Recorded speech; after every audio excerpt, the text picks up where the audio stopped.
ടാറ്റ ഗ്രൂപ്പിന്റെ മുൻ ചെയർമാനായിരുന്ന രത്തൻ ടാറ്റയുടെ ഒരു സ്വപ്ന പ്രോജക്റ്റ് ആയിരുന്നു ടാറ്റ നാനോ. അന്നത്തെ ഇന്ത്യൻ വാഹന വിപണിയിൽ വിപ്ലവം സൃഷ്ടിച്ചുകൊണ്ട് 1 ലക്ഷം രൂപയ്ക്കാണ് ടാറ്റ നാനോ വിപണിയിലെത്തിയത്. അന്നത്തെ ടാറ്റ നാനോയുടെ ആദ്യത്തെ പരസ്യം നിങ്ങൾ ആരെങ്കിലും ഓർക്കുന്നു?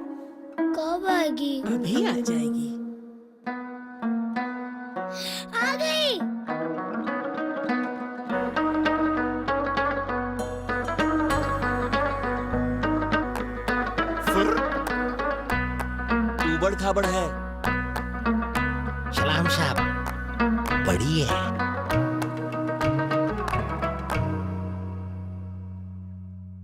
दर हर नजरी, दर हर नगरी, दर हर शहरी, दर हर दरी, हर पीछे हमें राह सफरी।